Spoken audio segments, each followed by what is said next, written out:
السلام علیکم ورحمۃ اللہ وبرکاتہ۔ اعوذ باللہ من الشیطان الرجیم، بسم اللہ الرحمن الرحیم۔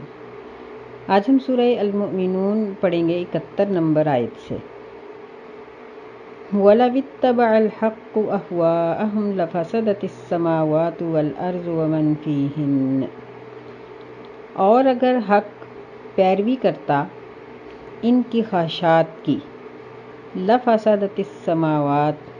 ضرور بگاڑ پیدا ہو جاتا آسمانوں میں اور زمین میں اور جو کچھ ان میں ہے، یعنی فساد کا شکار ہو جاتے آسمان بھی اور زمین بھی اور ان کے درمیان جو مخلوقات ہیں وہ سب ہی۔ پچھلے سبق میں ہم نے پڑھا تھا کہ ان لوگوں نے نبی صلی اللہ علیہ وسلم کے خلاف راتوں کو بیٹھ کر بڑی بڑی لمبی مجلسیں کی، بیہودہ گوئی کی، لیکن انہوں نے قرآن مجید پر غور و فکر نہیں کیا، اور اللہ تعالیٰ نے ان کو توجہ دلائی کہ دیکھو تمہارے پاس ایک ایسا دین آیا ہے جو نیا نہیں ہے بلکہ یہ انبیاء کے سلسلے کی آخری کڑی ہے۔ پھر یہ فرمایا کہ کیا انہوں نے اپنے رسول کو نہیں پہچانا، بلکہ یہ لوگ انکار کرنے والے ہیں اور نبی صلی اللہ علیہ وسلم پر عیب لگاتے ہیں، کبھی آپ کو جادوگر کہتے ہیں، کبھی دیوانہ کہتے ہیں۔ تو جو اصل بات ہے نا وہ یہ ہے کہ یہ لوگ اپنی خواہشات کو نہیں چھوڑنا چاہتے۔ وَأَكْثَرُهُمْ لِلْحَقِّ كَارِهُونَ، یعنی حق کو، سچی بات کو یہ لوگ برا سمجھتے ہیں، کیونکہ انہوں نے ہر رستہ جھوٹ بول کے نکال لینا ہوتا ہے۔ جہاں کوئی اٹکل محسوس کی وہاں جھوٹ بول دیا، مفاد پرستی آگے آ گئی، دھوکہ دے دیا، فریب کر لیا۔ تو اسلام ان کو ان چیزوں سے جب منع کرتا ہے تو یہ حق کو برا سمجھتے ہیں۔ تو اس آیت مبارکہ میں جو اب ہم نے پڑھی ہے، اس میں اللہ تعالیٰ فرماتے ہیں کہ یہ لوگ نبی صلی اللہ علیہ وسلم کو مجبور کرتے ہیں کہ آپ دین کو ہمارے کہنے کے مطابق تبدیل کریں، جس طرح کہ اہل مکہ نے نبی علیہ السلام کو کئی دفعہ کہا تھا، اور ایک مرتبہ تو یہاں تک کہہ دیا کہ آپ 1 سال ہمارے دین کی عبادت کریں اور ہم 1 سال آپ کے دین کی عبادت کریں گے۔ تو اللہ تعالیٰ نے سورۃ الکافرون اتار دی کہ یہ تو ممکن نہیں ہے۔ تو یہاں بھی یہ چیز بیان کی کہ اگر تمہاری خواہشات کے پیچھے حق لگ جاتا تو پھر کیا ہونا تھا کہ ایک کہتا کہ بارش برسے، دوسرا کہتا نہ برسے، ایک کہتا کہ فلاں کی موت آئے، دوسرا کہتا کہ نہ آئے، ایک کہتا کہ فلاں کو رزق دے دیا جائے، دوسرا کہتا کہ نہ دیا جائے، ایک کہتا زکوٰۃ 40% مقرر ہونی چاہیے، دوسرا کہتا 80%۔ یعنی انسانوں کا تو آپس میں اتفاق ہو ہی نہیں سکتا، تو پھر دین شریعت کے اندر تو ایک فساد برپا ہو جاتا، زمین و آسمان کے سارے معاملات بگڑ جاتے، جبکہ ہم دیکھتے ہیں کہ ہزاروں بلکہ نہ جانے کب سے دنیا اللہ تعالیٰ نے بنائی ہوئی ہے، تب سے لے کر اب تک سارا سلسلہ منظم طریقے سے چل رہا ہے۔ سورج، چاند، تارے، ہر چیز اللہ تعالیٰ کے تابع فرمان ہے۔ اس کی وجہ ہی یہ ہے کہ دین شریعت معتدل ہے، بیانہ رو ہے، اس میں کسی پہ ظلم نہیں اور زیادتی نہیں۔ فرمایا بل اتیناہم بذکرہم فہم عن ذکرہم معرضون، بلکہ ہم ان کے پاس لائے ہیں ان کا ذکر، پس وہ اپنے ہی ذکر سے منہ پھیرنے والے ہیں۔ یہاں اتیناہم بذکرہم، یہاں اللہ تعالیٰ نے قرآن یا دین کا لفظ نہیں ذکر کیا، تو اس کا ایک مطلب تو یہ ہے کہ اگر یہ لوگ قرآن مجید کو مان لیتے تو انہی کا تذکرہ دنیا میں ہوتا، انہی کے چرچے ہوتے، یہ عزت پا جاتے اور یہ دنیا میں ایک نامور قوم میں شامل ہو جاتے، جس طرح صحابہ کرام تھے، اسی طرح ان کا بھی یہی ان کا مقام ہوتا۔ دوسرا اس کا مطلب یہ ہے کہ قرآن مجید ان کے لیے ایک بہترین قسم کی نصیحت ہے، لیکن یہ لوگ ایسے ہیں کہ یہ اپنے ہی ذکر، یعنی جو اپنے ہی فائدے کی نصیحت ہے اس سے اعراض کرنے والے ہیں۔ یہاں اللہ تعالیٰ نے یعرضون نہیں کہا کہ وہ منہ پھیرتے ہیں، بلکہ فاعل کے صیغے کے ساتھ معرضون ذکر کیا ہے، جس کا مطلب یہ ہے کہ ان کا اعراض اور ان کی نافرمانی اس قدر ہے کہ یہ اسی چیز کے عادی ہو گئے ہیں اور اطاعت تو ان میں ہے ہی نہیں۔ ام تسألہم خرجا فخراج ربک خیر، کیا آپ ان سے سوال کرتے ہیں خرجن، مزدوری کا، بس تیرے رب کی مزدوری بہتر ہے۔ یعنی ان کے اعراض کی وجہ کیا ہے کیا ان کو نبی صلی اللہ علیہ وسلم کی کوئی تنخواہ دینی پڑتی ہے؟ نہیں، تنخواہ اللہ رزق اور جو کچھ بھی اللہ تعالیٰ نے آپ کے لیے مقدر کیا ہے وہ تو اللہ تعالیٰ آپ کو دے رہا ہے، ان لوگوں کے ذمے تو کچھ نہیں ہے۔ وَهُوَ خَيْرُ الرَّازِقِينَ، اور وہ بہترین رزق دینے والا ہے، یعنی جتنے بھی رازق ہیں ان سب میں سے اللہ تعالیٰ بہترین رازق ہے۔ جس طرح باپ اپنے اولاد کا رازق ہوتا ہے، یا فیکٹری کا، کارخانے کا مالک اپنے مزدوروں کی روزی کا مالک ہوتا ہے، تو یہ سب محتاج ہیں، لیکن اللہ تعالیٰ ایک ایسا رازق ہے جو کسی کا محتاج نہیں ہے، جو کسی سے لے کے نہیں دیتا، بلکہ وہ خود مالک ہے، اس لیے وہ سب سے بہترین رازق ہے۔ وَإِنَّكَ لَتَدْعُوهُمْ إِلَىٰ صِرَاطٍ مُسْتَقِيمٍ، اور بے شک آپ صلی اللہ علیہ وسلم تو ضرور ان کو دعوت دیتے ہیں سیدھے راستے کی، یعنی آپ مزدوری بھی نہیں مانگتے، پھر آپ ان کو صراط مستقیم کی دعوت دیتے ہیں۔ تو صراط مستقیم کی پہچان کیا ہوگی؟ اس کی ظاہری پہچان یہ ہے کہ جب دین اسلام نافذ ہوا، یا جہاں جہاں آج بھی نافذ ہے وہاں امن اور سکون ہے، یہ اس کے صراط مستقیم ہونے کی ظاہری طور پر بہت بڑی دلیل ہے۔ وَإِنَّ الَّذِينَ لَا يُؤْمِنُونَ بِالْآخِرَةِ عَنِ الصِّرَاطِ لَنَاكِبُونَ، اور بے شک وہ لوگ جو آخرت پر ایمان نہیں لاتے وہ سیدھے راستے سے لَنَاكِبُونَ ضرور مڑ جانے والے ہیں، یعنی جو دین اسلام کو قبول نہیں کرتے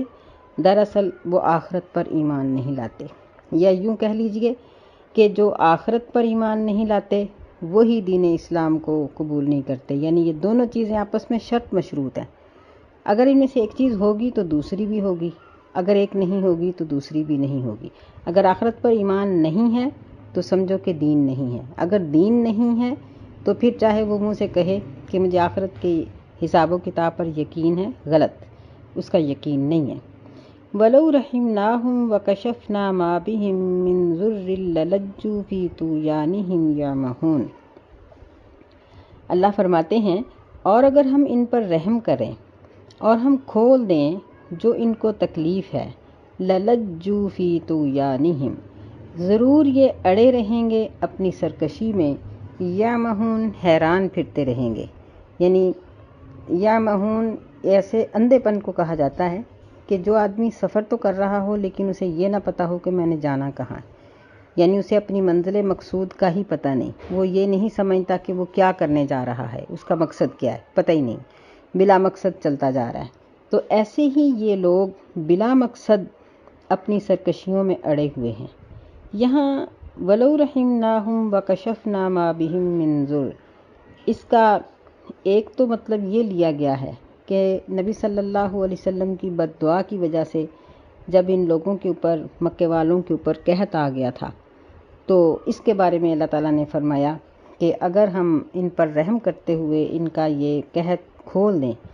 تو یہ پھر بھی، یعنی اس وقت تو یہ توبہ تلا کرتے تھے کہ اگر ہمارا عذاب ٹل جائے تو ہم صحیح ہو جائیں گے، فرمایا کہ اگر عذاب ٹال دیا جائے تب بھی یہ لوگ صحیح نہیں ہوں گے۔ بعض نے کہا ہے کہ یہ وہ واقعہ ہے جب ثمامہ بن اسال رضی اللہ تعالیٰ عنہ نے مسلمان ہونے کے بعد ان کا غلہ روک لیا تھا اور یہ لوگ بھوکوں مر گئے تھے، تو اس کے بارے میں اللہ تعالیٰ نے فرمایا کہ اگر ہم ان پر رحم کرتے ہوئے ان کا عذاب ٹال دیں، جس طرح ثمامہ بن اسال کو نبی صلی اللہ علیہ وسلم نے کہہ دیا تھا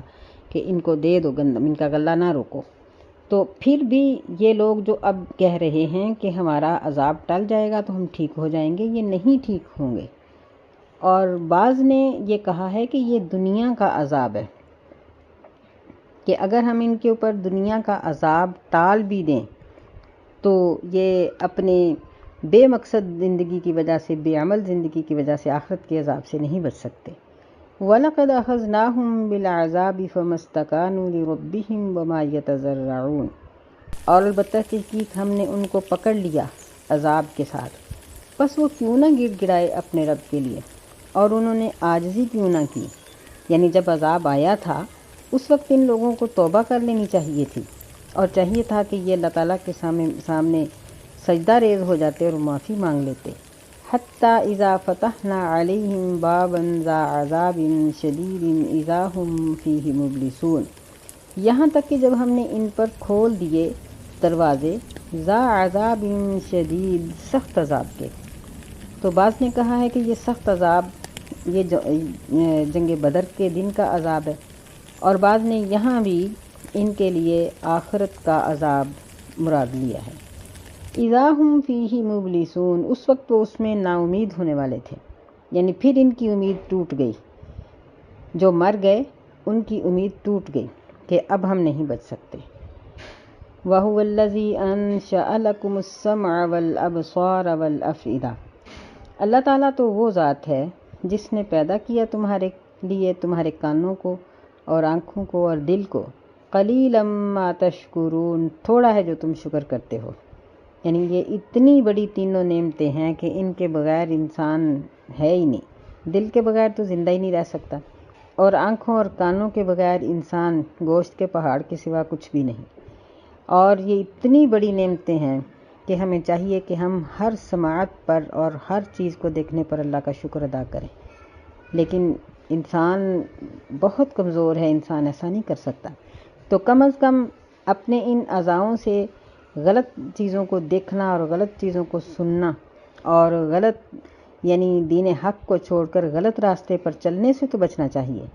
فرمایا قلیلا ما تشکرون، جو تم شکر کرتے ہو نا وہ بہت ہی تھوڑا ہے، بہت ہی کم ہے۔ وَهُوَ الَّذِي ذَرَأَكُمْ فِي الْأَرْضِ وَإِلَيْهِ تُحْشَرُونَ، اور اللہ تعالیٰ تو وہ ذات ہے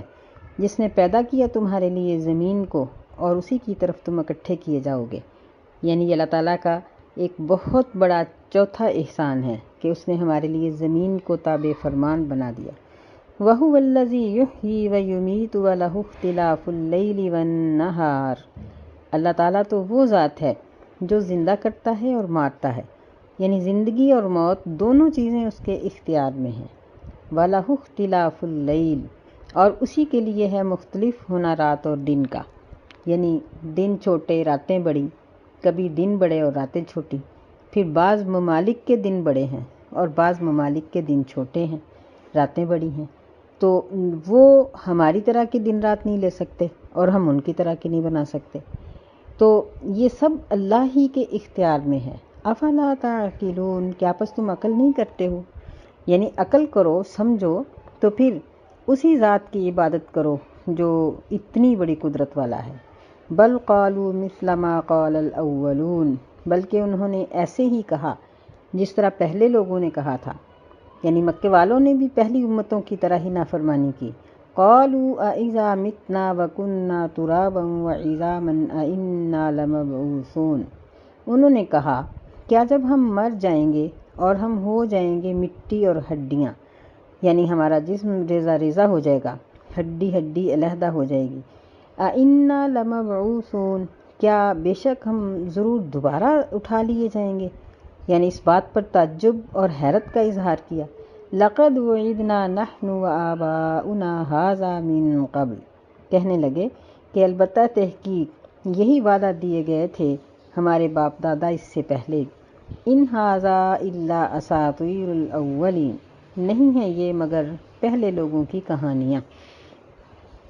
انہوں نے یہ بات نہیں سمجھی۔ آج بھی جو دوبارہ جی اٹھنے کا منکر ہے اس کو یہ بات سمجھ لینی چاہیے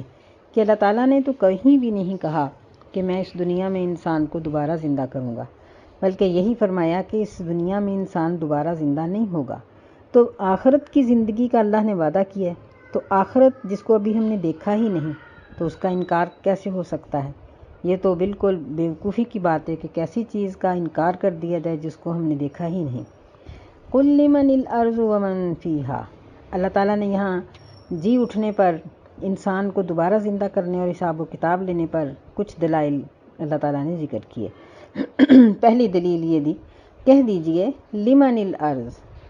کس کے لیے ہے زمین، یعنی زمین کا مالک کون ہے، ومن فیہا، اور جو کچھ اس میں ہے اس کا مالک کون ہے، ان کنتم تعلمون، اگر تم کچھ علم رکھتے ہو، یعنی اگر تمہیں کوئی علم ہے، کچھ جانتے ہو تو بتاؤ کہ زمین اور زمین میں جو کچھ ہے اس کا مالک کون ہے۔ سیقولون للہ، عنقریب وہ کہیں گے کہ اللہ ہی کے لیے ہے سب۔ قل افلا تذکرون، کہہ دیجئے کہ کیا پس تم نصیحت نہیں پکڑتے ہو، یعنی اس سے معلوم ہوتا ہے کہ مشرکین اللہ تعالیٰ کی ذات کو مانتے تھے، اللہ کو سب سے بڑا سمجھتے تھے، اور اللہ کے ساتھ بہت سے انہوں نے شریک ملا رکھے تھے، جس کی وجہ سے وہ عذاب کے حقدار ہوئے۔ قل من رب السماوات السبع ورب العرش العظیم، کہہ دیجئے، یعنی ان سے پوچھئے کہ کون رب ہے ساتوں آسمانوں کا اور کون رب ہے عرش عظیم کا۔ نبی علیہ السلام نے فرمایا کہ اللہ کا عرش اتنا عظیم ہے کہ یہ ساتوں آسمان اور ساتوں زمینیں اللہ تعالیٰ کے عرش کے سامنے اسی طرح ہیں جس طرح ایک پلیٹ میں 7 رنگ چھلے جو ہوتے ہیں وہ رکھے ہوئے ہیں۔ تو اب تو سائنس اس بات کو مان رہی ہے کہ یہ زمین اور آسمان یہ تو بہت چھوٹی مخلوق ہے، یہ ارض و سماوات اور یہ چاند، سورج، تارے، یہ بے شمار اس قسم کے سیارے ملا کر ایک کہکشاں بنتی ہے، تو فضا میں کروڑوں کہکشائیں گھوم رہی ہیں کہ سائنسدانوں کی بھرپور کوشش کے باوجود ان کہکشاؤں کو نہیں گنا گیا، اور ہر ایک کہکشاں میں کتنے ستارے ہیں یہ تو کوئی جان ہی نہیں سکتا، اور یہ سب کچھ اللہ کے عرش کے نیچے ہے۔ تو اس کا عرش اتنا عظیم ہے کہ اس نے سب کو کنٹرول کیا ہوا ہے۔ سَيَقُولُونَ لِلَّهِ، ان قریب وہ کہیں گے کہ سب اللہ ہی کے لیے ہے۔ قُلْ أَفَلَا تَتَّقُونَ، کہہ دیجئے کہ کیا بس تم پرہیزگاری اختیار نہیں کرتے ہو۔ یعنی اس سے پتہ چلتا ہے کہ وہ لوگ اللہ کو رب عظیم سمجھتے تھے، سب سے بڑا سمجھتے تھے، باقیوں کو چھوٹا سمجھتے تھے، لیکن وہ شرک کی وجہ سے وہ پکڑے گئے اور مارے گئے۔ قُلْ مَن بِيَدِهِ مَلَكُوتُ كُلِّ شَيْءٍ، کہہ دیجئے کہ کس کے ہاتھ میں ہے ہر چیز کی بادشاہی۔ وَهُوَ يُجِيرُ وَلَا يُجَارُ عَلَيْهِ، اور وہ پناہ دیتا ہے اور اس کے خلاف پناہ نہیں دی جاتی۔ ان کنتم تعلمون، اگر تم علم رکھتے ہو، کچھ علم تمہارے پاس ہے تو اس بات کو سمجھو کہ جس کو اللہ تعالیٰ بچانا چاہتا ہے اس کو کوئی مار نہیں سکتا، اور جسے مارنا چاہتا ہے اسے کوئی بچا نہیں سکتا۔ اب دیکھیں کہ جنگ احد میں نبی صلی اللہ علیہ وسلم کے کندھے پر 2 تلواریں بھاری قسم کی ماری گئیں، جنہوں نے آپ کے جسم پر جو زرہ پہنی ہوئی تھی اس کو کاٹ ڈالا، حالانکہ وہ لوہے کی زرہ تھی، لیکن نبی علیہ السلام بچ گئے۔ اور نبی علیہ السلام پر جتنے قاتلانہ حملے ہوئے ہیں، قیامت تک کسی بادشاہ پر اتنے حملے نہیں ہوں گے، لیکن اللہ تعالیٰ ہر موقع پر آپ کو بچا لیتا رہا۔ اور دوسری طرف دیکھیں کہ ابو جہل، ابو لہب اور دیگر کفاران قریش، سرداران قریش، یہ سب پکڑے گئے اور ان کو کوئی بچا نہ سکا۔ سَيَقُولُونَ لِلَّهِ، ان قریب وہ کہیں گے کہ یہ سب ملکیت اللہ ہی کے لیے ہے۔ قُلْ فَأَنَّا تُسْحَرُونَ، کہہ دیجئے کہ پس تم کیسے جادو کیے گئے ہو، کیونکہ جادو کا اثر انسان کے دماغ کے اوپر ہوتا ہے، دماغ جکڑا جاتا ہے، دماغ کی سوچ کو بدل دیا جاتا ہے، تو اس لیے یہاں جادو کا لفظ بولا گیا ہے کہ کیا تمہارے اوپر پھر جادو کیا گیا ہے کہ تم سب کچھ مانتے بھی ہو، اللہ تعالیٰ کی بڑائی، کبریائی، اس کی ملکیت، سب کچھ، اس کی قدرت، لیکن پھر اس کے ساتھ ساتھی اور شریک ملاتے ہو۔ فرمایا بل اتیناہم بالحق وانہم لکاذبون، بلکہ ہم ان کے پاس حق لے کر آئے ہیں اور بے شک یہ ضرور جھوٹے ہیں۔ یعنی قرآن مجید کا ہر قانون سچا ہے۔ یہی وجہ ہے کہ آج کا جدید کافر بھی قرآن مجید کے قوانین کو اپنے ملک میں نافذ کرنے پر مجبور ہے، اور جسے بھی امن چاہیے وہ صرف قرآن کے قوانین سے ہی مل سکتا ہے، کسی اور قانون سے نہیں مل سکتا۔ مَتَّخَذَ اللَّهُ مِن وَلَدٍ وَمَا كَانَ مَعَهُ مِنْ إِلَٰهٍ، فرمایا کہ ہم ان کے پاس حق لے کر آئے ہیں اور بے شک یہ ضرور جھوٹے ہیں۔ کس بات پر؟ کہ یہ کہتے ہیں کہ اللہ کی اولاد ہے۔ مَتَّخَذَ اللَّهُ مِن وَلَد، اللہ تعالیٰ نے تو اولاد نہیں پکڑی، وَمَا كَانَ مَعَهُ مِنْ إِلَٰهٍ، اور نہ ہی اس کے ساتھ کوئی اور معبود ہے۔ إِذًا لَّذَهَبَ كُلُّ إِلَٰهٍ بِمَا خَلَقَ، إِذًا اگر ایسا ہوتا، یعنی یہ حالت اور کیفیت کو بیان کرنے کے لیے اذن لایا جاتا ہے۔ تو فرمایا کہ اگر ایسا ہوتا، اللہ کے ساتھ کوئی معبود ہوتا تو ضرور لے جاتا ہر معبود بما خلق، اپنی اپنی مخلوق کو، یعنی جو اس نے پیدا کیا تھا اس کو لے جاتا اور اپنا الگ سے ملک بسا لیتا، اپنی زمین الگ بنا لیتا، آسمان الگ بنا لیتا، لیکن ایسا آج تک نظر نہیں آیا۔ اب یہ فضاؤں کو کھنگال بیٹھے ہیں، لیکن ان کو زمین کے علاوہ کسی اور جگہ پر کوئی مخلوق نہیں ملی۔ جو اس بات کی دلیل ہے کہ معبود بھی ایک ہے اور اس نے ایک ہی جگہ زمین پر ہی تمام انسانوں کو اور باقی مخلوقات کو آباد کیا ہے۔ کوئی دوسرا معبود ہے ہی نہیں، اگر ہوتا تو کسی اور جگہ پر بھی مخلوق ہوتی۔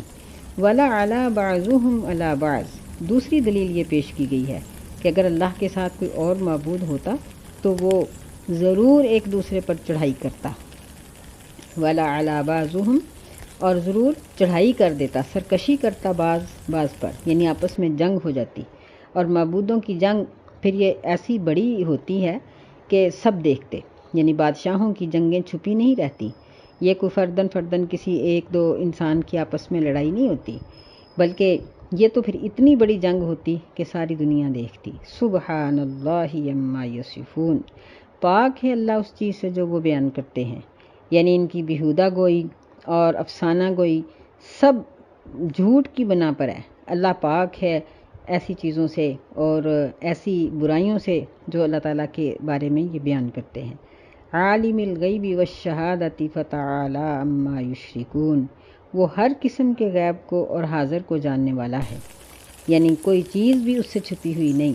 فتعالی، وہ بہت بلند مرتبہ ہے، مقام کے لحاظ سے بھی، شان کے لحاظ سے بھی،